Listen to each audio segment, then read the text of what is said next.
Esta era mi hija. Y ustedes no se imaginan cómo nos las entregaron. If anything ever happens to me, it was him. That's what Sylvia Jasmine told her best friend in a voice note. Just days later, Sylvia's burned body was found dumped near an oil pipeline in Veracruz, Mexico. The only way her mother could identify her will make your stomach turn. And the person who gave that chilling voice note to the police? Her best friend, Andrea. At first, Andrea was seen as a hero. She helped organize protests and cried with Sylvia's parents. But 1 year later, Andrea was arrested too. Now, authorities are saying not only that she was a witness, but she helped end Sylvia's life. She lured her to a sickening death. And what came next turned an already horrific murder into a tale of betrayal, obsession, and corruption so twisted you won't believe who helped Aldo escape, or how far Sylvia's mom had to go just to keep the case alive. This is the fake friend who lured her bestie to get killed and burned by her ex.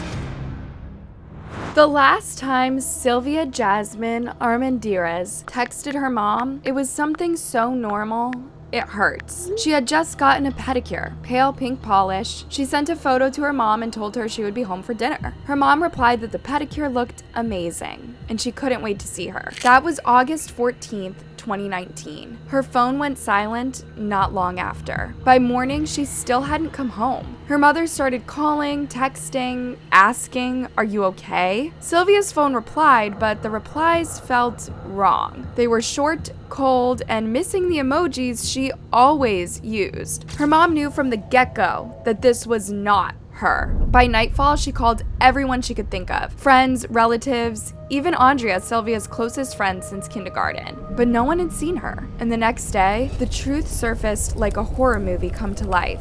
A Pemex cleanup crew found something dumped besides a fuel duct near the highway. At first, it looked like garbage. Then they got closer. It wasn't garbage, it was human remains, burned, almost beyond recognition. While one worker rushed to vomit, another rushed to the phone to call emergency services. Ya que el 15 de agosto del 2019, tras varios días desaparecida, la joven... What the police found was so brutal, they could barely call it a body. It was a torso, charred to ash. Nothing left of the face, no arms, no hair, no skin either, just 2 legs untouched by fire. 2 legs and those pink painted toenails. That's all Sylvia's mother had left to recognize her. Her worst nightmare confirmed with a pedicure photo. But that wasn't even the worst part. The forensics team found a bullet lodged in Sylvia's skull, meaning someone shot her style. And even then, the coroner said that wasn't what killed her. She was wrapped in flammable plastic bags and set on fire while still alive. The smoke inhalation and unspeakable burns were what ended her life. This was cruel beyond words, and no one could think it was a tragic accident. Que fue cruel, salvaje y cobardemente asesinada. Ustedes no se imaginan.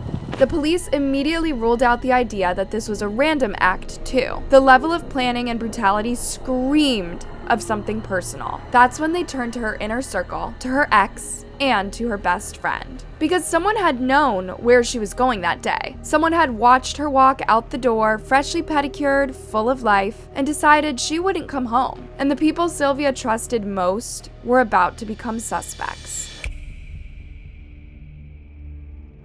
Sylvia Jasmine Armendariz was smart, accomplished, and unshakably kind. But even women like her, women with options, goals, and a bright future, still find themselves tied to men like Aldo Aiden Castelar Garcia. A Pemex worker in his early 30s, Aldo was built just like a CrossFit junkie and surrounded by the same social circles Sylvia floated through. Some say they met at work, others say Andrea, Sylvia's childhood best friend, introduced them through her gym. However it started, it didn't take long for Sylvia to see who Aldo really was. He was a textbook narcissist with a terrible ego. First there was the love bombing and the promises of endless affection. Shortly after, there was only jealousy and an obsession with controlling her. And when she fought back for her freedom, he got so angry she was scared for her life. People close to Sylvia say that she ended things because Aldo couldn't handle her independence. He hated how confident she was, how close she was with her family, how she said no without fear. And when she left him, he lashed out in the most cowardly way by isolating her. Her daughter's ex-boyfriend had blocked her phone. Yeah, he even blocked Sylvia's mother, as if cutting off contact could erase the damage he had already done. But Sylvia wasn't stupid. She felt the danger coming long before it struck. That's why she recorded an audio message and gave it to her most trusted person, Andrea Jara, her best friend. In the recording, Sylvia explained the level of Aldo's threats. Sylvia Jasmine herself stated that she had received death threats from her ex-boyfriend. She also said that if something ever happened to her, he was the one responsible. Andrea promised to keep it safe and to give it to the police only if something went wrong. And when Sylvia's body was found burned and dumped, Andrea did exactly that. She handed the audio to Sylvia's parents, and then her parents took it straight to the authorities. That voice note changed everything. The case had gone from a possible kidnapping to a premeditated execution. It painted Aldo not just as a suspect, but as a predator that Sylvia had feared in her final days. Still, when the police went to find him, he was already gone. He didn't wait to be named. He didn't try to defend himself. He just disappeared, and his entire family claimed that they had no idea where he was. That's when it became obvious. Someone had helped Aldo run. And if Andrea had been holding Sylvia's final warning all along, why did she wait to speak? Because what came next, who Andrea really was, and what she might have done would make Sylvia's murder even harder to forgive. Andrea Jara was more than a friend to Sylvia Jasmine Armendariz. She was family. They met in kindergarten and pretty much spent their entire lives together. Sylvia called her a sister, and when Sylvia vanished, Andrea acted like one. She marched beside Sylvia's mother, printed flyers, helped organize vigils. To many, Andrea was the reason the case gained momentum, the sole reason the police turned their full attention to Aldo. But then, almost a year after Sylvia's death, the story shattered. On December 3rd, 2020, Andrea was arrested and accused of helping to orchestrate Sylvia's murder. It wasn't just a shock. It was a betrayal that hit as hard as the crime itself. According to prosecutors, Andrea wasn't just an innocent bystander. She was allegedly involved with Aldo behind Sylvia's back. Suddenly, everything she had done, the tears, the marches, the cooperation, took on a sinister new light. Everyone's image of Andrea had just cracked in half. But she had a defense ready, a calm, precise timeline of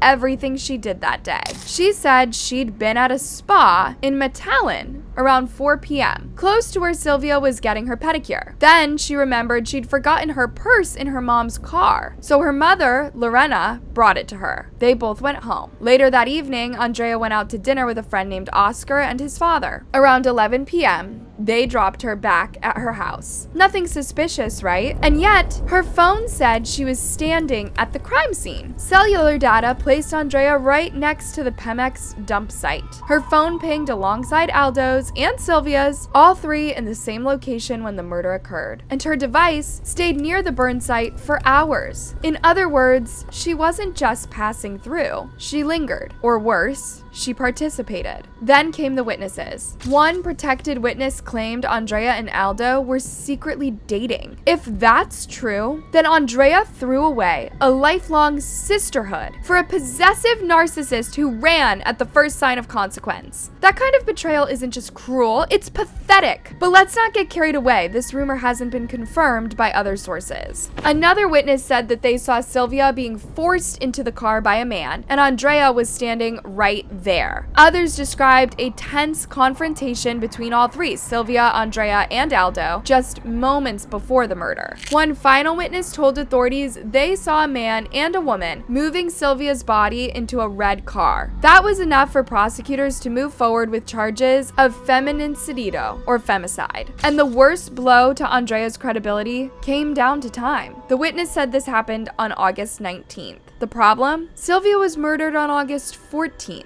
That timeline mismatch cracked open the prosecution's case, but it also revealed something darker. If the witness was right, someone moved Sylvia's body days after the murder, and that someone might have been Andrea. This is how Andrea went from Sylvia's trusted confidant to Sylvia's co-accused killer. And the betrayal still echoes because Sylvia had no idea what she was walking toward that day, and that someone she called a sister might have opened the door to death. Andrea's family pushed back hard, calling the timeline inconsistent and the witnesses unreliable. They said Andrea's only crime was refusing to falsely testify against Aldo, that she was caught in a corrupt system looking for a second name to blame. But for Sylvia's family, it was enough. Andrea's phone betrayed her, but what the system did next might have betrayed both of them. Because if Andrea was lying, why were prosecutors rushing? And if she was innocent, why was Aldo still free?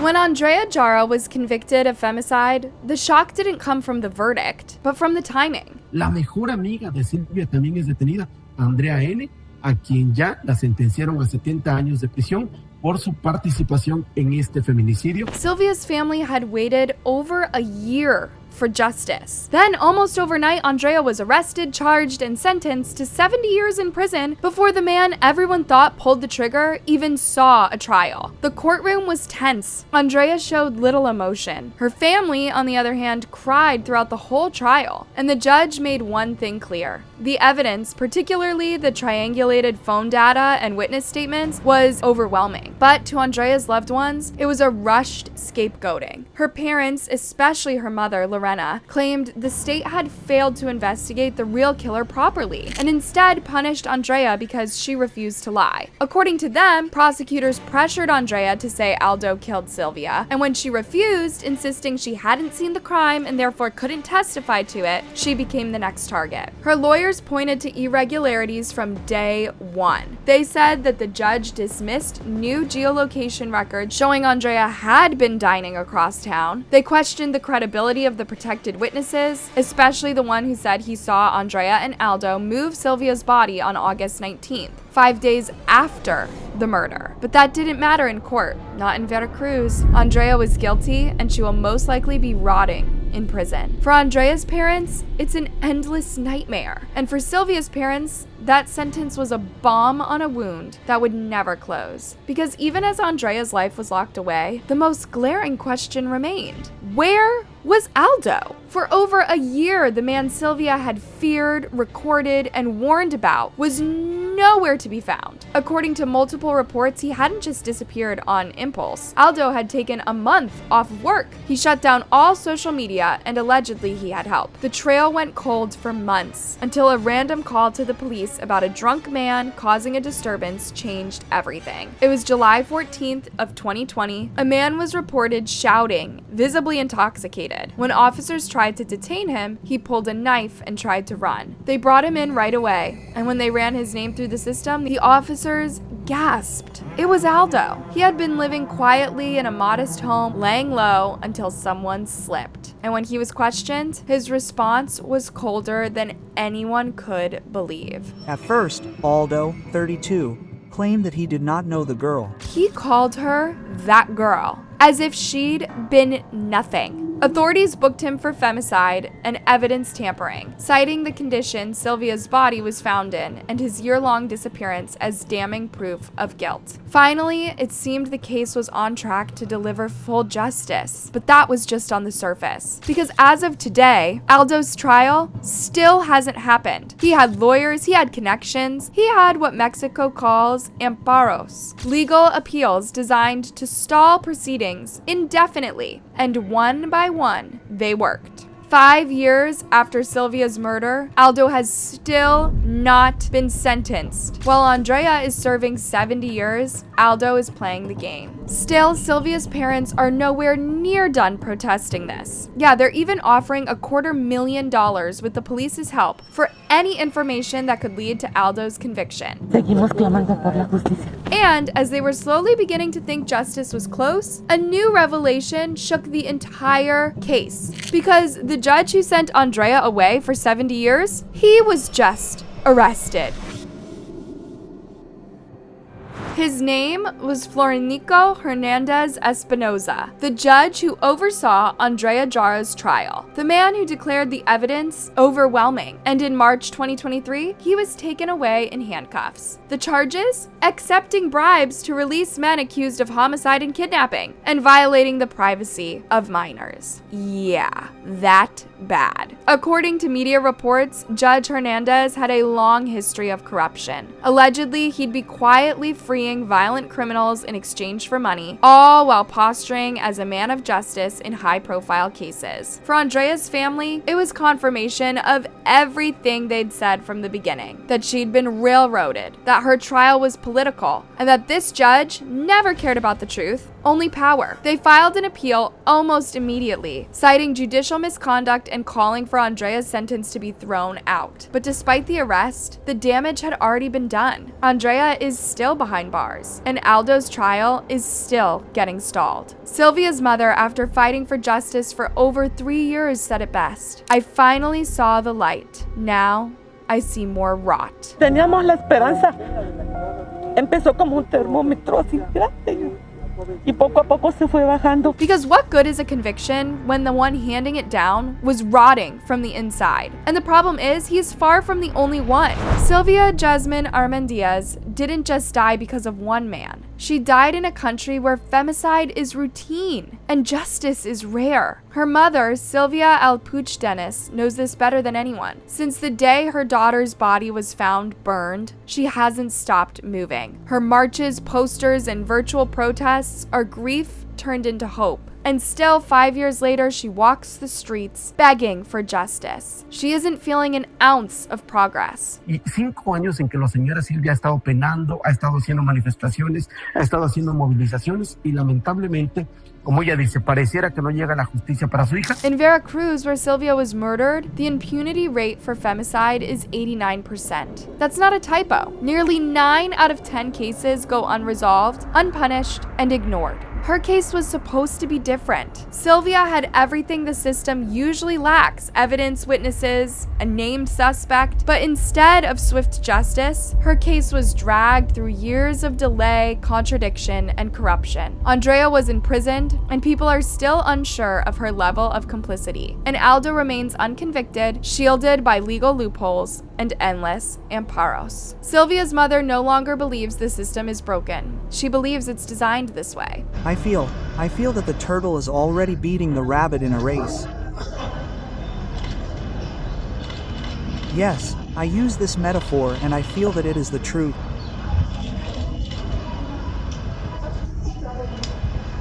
The prosecutor has already been very slow